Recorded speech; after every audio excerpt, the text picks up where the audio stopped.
بسم اللہ الرحمن الرحیم۔ ہم لوگ عام طور پر دوسروں کے مال کو یا چیز کو چھیننے کو چوری سمجھتے ہیں۔ اگر کسی کا کچھ سامان لے لیا، کسی کا موبائل لے لیا، کسی کی زمین لے لی، کسی کا گھر لے لیا، تو سمجھتے ہیں یہ چوری ہے، جبکہ یہ تو چوری ہے ہی۔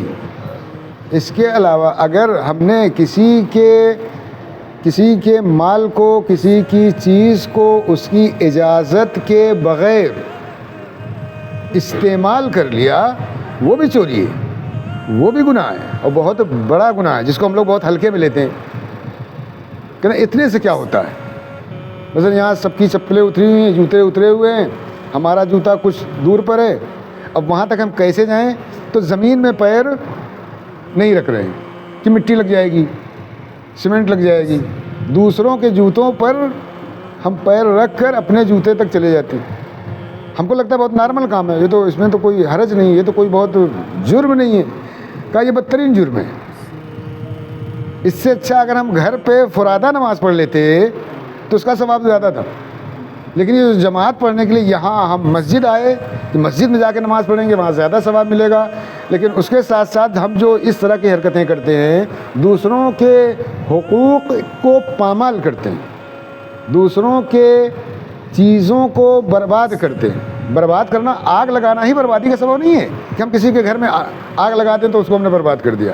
کہا نہیں، کسی کا اچھا نیا جوتا ہے، ہم اس کے اوپر پیر رکھ کے گزر رہے ہیں، مطلب ہم پیر رکھ کے گزرے، آپ پیر رکھ کے گزرے، مان لو اس کا جوتا پرانے سے بھی بدتر ہو گیا، تو یہ بھی بربادی ہے، یہ بھی کسی کے مال کو برباد کرنا ہے، یہ بھی کسی کے مال کو چوری کرنا ہے۔ کبھی ہم خود مال کو چوری کرتے ہیں، چیز کو اٹھا لیتے ہیں، کبھی اس چیز کو اس لائق بنا دیتے ہیں کہ اس کی ویلو کم ہو جاتی ہے۔ ایک مثال یہ، یا جیسے بائک کنارے روڈ پر کھڑی رہتی ہے، ہم کو کسی کا انتظار کرنا ہے، کسی کا ہم انتظار کرنا ہے، معلوم ٹیک لگا کے بائک پر بیٹھ گئے، تھوڑی دیر میں معلوم بائک کا اسٹینڈ ٹیڑھا ہو گیا، ہم بھی دھیرے سے اٹھے اور اپنا راستہ بدل لیے، مطلب کسی نے نہیں دیکھا۔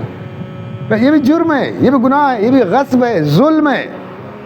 اللہ سب کچھ معاف کر سکتا ہے، ظلم کسی کا معاف، یہ بھی ایک طرح کا ظلم ہے۔ تو اگر ہم اس طرح سے کسی کا بھی نقصان، کسی کے بھی مال کو، گھر کو، چیز کو، سامان کو اگر ہم نقصان پہنچاتے ہیں، پھر کریں کیا؟ تو ہم اس کے ضامن ہیں، ہمیں اس کی بھرپائی کرنی چاہیے۔ اگر یہاں بھرپائی نہیں کریں گے تو آخرت میں اللہ ہمارا گریبان پکڑے گا، دل کو دیکھ رہا ہے۔ یا ہم لوگ ولیمے وغیرہ میں جب جاتے ہیں، ہم نے کئی لوگوں کو دیکھا، آپ نے بھی دیکھا ہوگا، ہو سکتا ہے آپ لوگوں میں سے کسی نے ایسا کیا بھی ہو، کھانا کھایا اور جبکہ بیسن وہاں لگا ہوا ہے، پانی کا انتظام ہے، صابن رکھا ہوا ہے، لیکن لوگ وہاں نہیں جاتے، وہیں بیٹھے بیٹھے پردہ کھسکا کے اسے میں ہاتھ پوچھ لیتے ہیں کہ نہیں، یہ پردہ کس کے لیے لگا ہے؟ پردہ دھول مٹی سے بچنے کے لیے لگا ہے، حفاظت کے لیے لگا ہے، ہاتھ پوچھنے کے لیے ٹیشو پیپر رکھا ہوا ہے، ہاتھ دھلنے کے لیے بیسن کا انتظام کیا ہوا ہے۔ اس کے باوجود اگر ہم ہاتھ پوچھ رہے ہیں پردے میں اور بے فکر ہو کے پوچھتے ہیں، ذرا بھی ادھر ادھر کسی کا لحاظ بھی نہیں کرتے، اس طرح ہماری زندگی میں بہت سارے کام ہیں جو ہم کرتے ہیں کہ یہ 100% گناہ ہے، عذاب ہے، اس کے ہم ضامن ہیں، اور اس کا نقصان صرف آخرت میں نہیں ہے، اس کا نقصان، ایسے کاموں کا نقصان اس دنیا میں بھی ہمارے سامنے ظاہر ہوتا ہے۔ مثلا ہماری زندگی سے برکت ختم ہو جاتی ہے، آپس میں اختلاف ہو جاتا ہے، اچھے خاصے ہم لوگ رہ رہے تھے، وہاں اختلاف ہو گیا، بنا ماحول، گھر کا سکون اچانک ضائع ہو گیا، ختم ہو گیا، اب کچھ سمجھ میں نہیں آ رہا۔ تو کچھ گناہ ایسے ہیں، اور بدترین گناہ ہے۔ چھٹے امام جعفر صادق علیہ السلام سے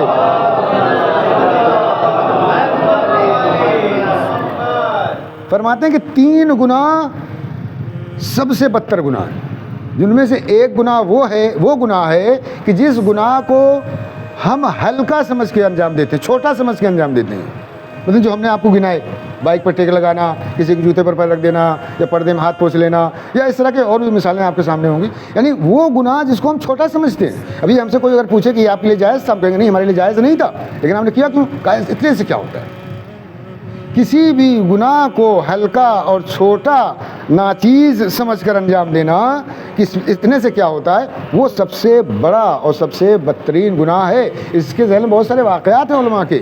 ایک عالم دین کا واقعہ ہے کہ وہ مسجد، جیسے ماہ رمضان میں مولانا لوگ آتے ہیں نماز پڑھانے کے لیے، ایک روز لوگ انتظار کرتے رہ گئے، مولانا نہیں آئے، تو دوسرے دن لوگوں نے پوچھا، حضور ہم لوگ آپ کا انتظار کر رہے تھے، آپ آئے نہیں نماز کے لیے۔ کہ لگے میں کیا کرتا، میں آیا، آپ لوگ مسجد کے اندر تھے، گیٹ پر اتنی ساری چپلیں اور جوتے پھیلے ہوئے تھے، بکھرے ہوئے تھے کہ ہم اگر مسجد میں آنا چاہتے تو لوگوں کے جوتوں کے اوپر سے ہم کو گزرنا پڑتا، چپلوں کے اوپر سے ہم کو گزرنا پڑتا۔ ہم نے اپنا وہیں پلس مائنس کیا کہ ہم جائیں تو حرام ہے، کسی کی چپل پر، جوتے پر بغیر اجازت اگر ہم پیر رکھ کے جا رہے ہیں اندر، کہ یہ حرام کام ہے۔ کہا نماز پڑھانا مسجد میں یا پڑھنا مستحب ہے۔ کہہ رہے ہیں کہ ایک مستحب کام کرنے کے لیے میں حرام کام کیوں کروں؟ عقل مندی کا تقاضا یہ ہے کہ انسان ایک مستحب کام کے لیے، مسجد میں نماز پڑھنے کے لیے، کوئی حرام کام کر کے تو نہیں جائے گا۔ کہا اس لیے میں وہاں سے واپس آ گیا۔ تو یہ ہوتا ہے احتیاط، یعنی خیال، یعنی جس طرح اگر ہم 2 سال کا بچہ، 4 سال کا بچہ یا بھائی بھتیجا ہم مارکیٹ لے کے جاتے ہیں، کتنا اس کا خیال رکھتے ہیں، کہیں اس کا ہاتھ ہمارے ہاتھ سے چھوٹ نہ جائے، کہیں نکل نہ جائے، کہیں چلا نہ جائے، کہیں کچھ کھا نہ لے، کہیں کوئی اس کو اٹھا نہ لے، وغیرہ وغیرہ، اس کا ہاتھ تھامے رہتے ہیں کہ کہیں گم نہ ہونے پائے، ٹھیک ہے، کہیں کسی کی دکان میں ہاتھ نہ ڈال دے، اس کا خیال رکھتے نہیں رکھتے۔ کہ اسی طرح اس سے بھی زیادہ ہمیں خود اپنا خیال رکھنا ہوگا، خود اپنی ہمیں نگرانی کرنی ہوگی اس دنیا میں۔ اللہ نے جو ہاتھ، پیر، آنکھ، کان، یہ جسم ہمیں جو دیا ہے، اس کو اس سے کام لینے کے لیے دیا ہے، اس کو جانور کی طرح کھلی آزادی، کھلا چھوڑ دینے کے لیے نہیں دیا ہے۔ ہمیں اپنے ہاتھ کا خیال، آنکھ کا خیال، ناک کا خیال، منہ کا خیال، پیٹ کا خیال سب رکھنا پڑے گا، یہ ہماری ذمہ داری ہے۔ اور جب تک ہم اپنا خیال نہیں رکھ پائیں گے، اس وقت تک ہم اپنے بچوں کو بھی صحیح سبق نہیں سکھا سکتے، ان کا بھی خیال نہیں رکھ سکتے۔ اور مسلمان کا لفظ جو ہے، مسلمان کو مسلمان کیوں کہتے ہیں؟ لفظ مسلمان کس سے نکلا ہے؟ اسلام سے۔ اسلام کا معنی کیا ہے؟ سلامتی۔ اسلام، مسلمان، سلامتی، یہ تینوں، ان تینوں کا معنی ایک ہے۔